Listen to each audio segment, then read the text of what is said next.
Yeah, and it goes to something that we discussed earlier, our waterfront. The project is drastically different than it was on the Tom Suozzi, that's for sure.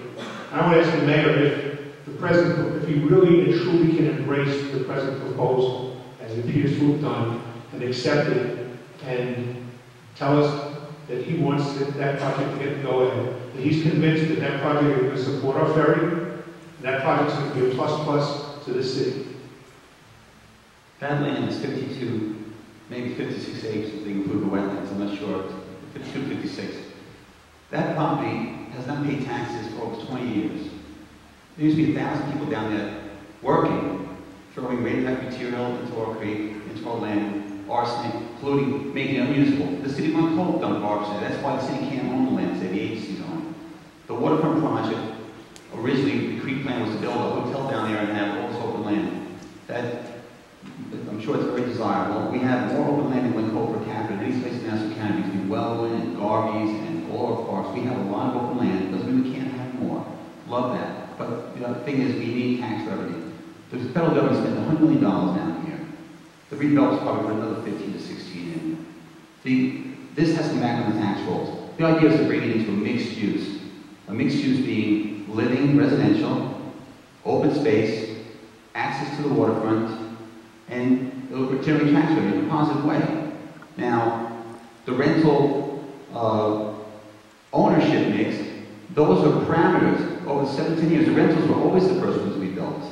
Because after you've had a recession, and this is true of all recessions, rentals always come back for sale homes. And right now, look at the stock market. The last week is not symbolic of what's been going on the last 2 or 3 years. People don't know where their equity is coming from. They see housing prices going down. They can't put money into real estate like they used to. It used to be an easy decision. They can't put money into the stock market. They don't know where their equity is coming from. So rentals come back first until things stabilize in this transformative society, in this economy comes back. Don't get me wrong. The cleanup is the best idea we ever had, and it needs to be paid for. So that property has to be developed. It's just this project is so drastically different than everything we've ever seen before. They really need to go back to the drawing board. When the mayor says that the rentals were always the first thing to be built, he forgets to tell you that until July we were only talking about a 21% mix on the rentals. Now we're at 65%. And he also hasn't told us in response to my question what he thinks about the size, about the sheer density of the project. I did mention the rental mix earlier in another question, so it's not something I've neglected or delivered those down. That's okay. As far as the size goes, listen, we all prefer it to be smaller in density, but again, we have a binding contract here.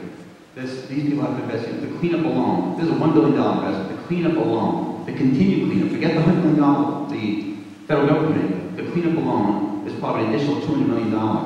Okay, so when you invest money, the people you borrow it from, the banks, wherever institutions get it from, they want to make sure they can get it back. So this is an expensive project, so they need a certain amount of density. So yes, I'd like it lower, but that decision was made before I even got here. Okay, so it's not really an easy bargaining chip. Just like asking TBA to give medical benefits back, or pension contributions is easy. As far as the project, it's much better. The heights are down. You know, heights. I had a fight with the heights. The heights are down, and then I still come down more. You know, the project is a 7 to 10 year project. So it is what it is. It's better than it was. It's going to be beautiful public space. It's going to have, before you didn't have a bathroom there. You had to go back to the firehouse to use the bathroom. The ferry terminal will not only be for water transportation, it also in itself is a public amenity. It's a public amenity. It's a public space. It's a place for our harbor master, our auxiliary police, our auxiliary coast guard. It's a place for people to use restrooms. It'll be a restaurant on the top floor, catering. So this, and it's a park in and of itself, and parking on weekends, and it'll connect the other two parks to the other side. So it's a multi-purpose use. The whole piece is multi-purpose. I just want to note that it seems logical that when the heights go down and the units remain the same, it just simply spreads out. The number of units is still the same. Still the same number of cars, still the same number of people, still the same string number on our infrastructure. So simply lowering the buildings, although plus, doesn't really cure the real problem, the real gripe that people have with the sheer size of the project, which we were told would be reduced.